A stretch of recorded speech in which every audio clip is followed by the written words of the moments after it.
At dahil nga sa nalalapit na undas, samahan nyo kaming mag-ghost hunting ng walay biin akaamputi o nakaraag ong gato'y sali sa ngaran to white lady. Jadiking mo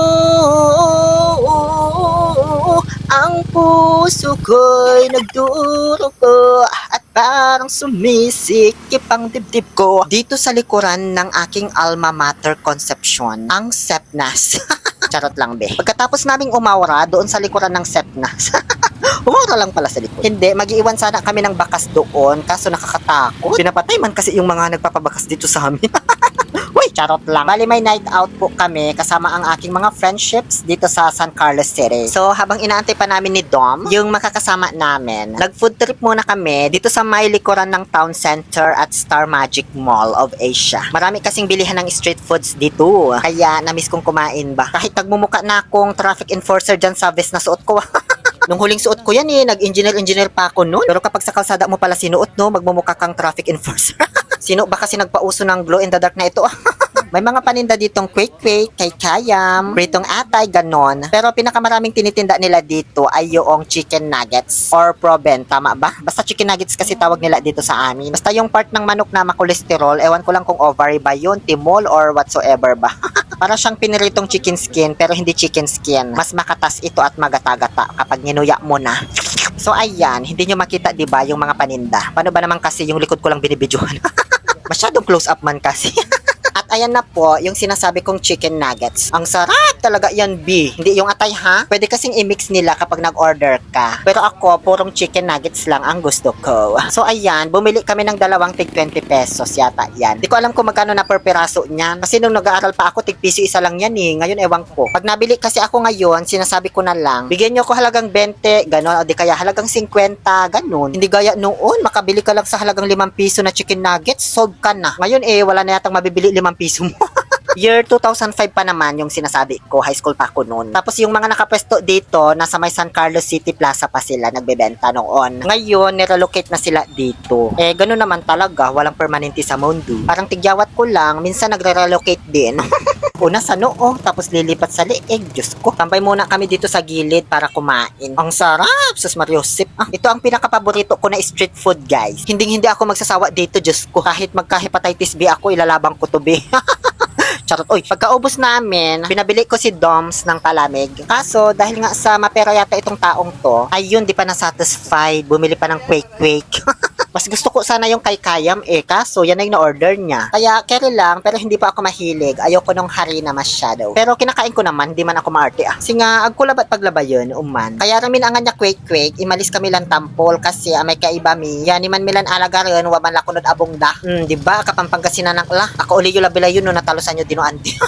Ang dami man kasi nagre-request na magpangasinan daw ako. Kahit di daw nila maintindihan ba. O, bahala kayo in your life. Pagkasundo namin, doon sa isa pa naming friendship, si Miss Leia. Dumiretso na kami dito sa may Ragus Bar and Restaurant. Dito sa Barangay Taloy. Hindi para uminom ha, dito kami magdi-dinner at magbabanding. Balikbayan din kasi ito si Miss Leia from Finland. Pero nakabalik na siya ha. Ngayong na-upload ko na itong video. Baka maghanap pa kayong pasalubong dyan. Bale, batchmate ko po silang dalawa ni Dom sa Sepnas. Yes, mga proud Sepnasian kami. Kaya para sa mga Sepnasian din dyan, mag-comment kayo. Dapat proud kayo sa alma mater nyo. Ang gano mapa-project era. Uy!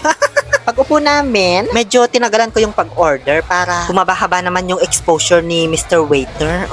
Kasama din pala namin yung pamangkin ni Miss Leia, si Jet. Ang pogi niya, B. Kaso syempre, behave tayo man. Bata pa kasi, B. Ayan si Doms na panaykuha ng video. Mayat maya ay dumating na rin po yung order namin. Hindi ako masyadong nakuhanan sa video habang nakatitig sa waiter. Sayang, may background music sana ito.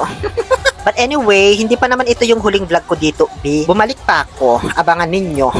Nag-start na kaming kumain at wag ka, masarap yung pagkain nila. Wait just be. Pero bibigyan ko lang muna sila ngayon ng 9/10. Sa service, 10/10. At sa ambience ng lugar na ito, 100/10. Grabe, nagustuhan ko talaga. Alam nyo kasi guys, sa totoo lang, first time ko makapasok sa ganitong klaseng lugar dito sa Pilipinas. Yung restaurant siya, tapos may live band. Pero nung nasa Saudi ako, lagi ko itong na-experience. Kasi marami naman ng ganito sa Saudi. Kaya nung pagpasok namin dito, guys, lalo na nung tumugtog na yung live band, Diyos ko, feeling ko nasa Saudi tuloy ako. Na-miss ko tuloy. Bukod pa dyan guys, sobrang lawak yung space nila. Kaya magkakalayo talaga yung bawat table. Hindi nyo maririnig yung mga katabi nyo na nag-uusap, nagtatawanan, ganun. Tapos dahil nga sa malawak siya, tapos open pa, yung ingay ng banda, hindi siya kulob. Kaya nababagay din ito sa mga broken-hearted, ganun na gustong mag-solo flight lang. Magaling din yung live band na nag-perform ngayon guys. Gusto ko yung genre nila, lalo na nung kinanta na nila yung Home.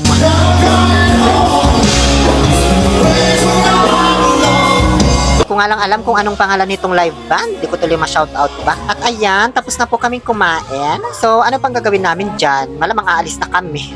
Pagkatapos namin sa Ragus, may pinuntahan pa kami na isang bar ulit. Bagong bukas daw kasi ito. Kaya ito try lang namin. Hindi ko nga lang mabasa yung pangalan.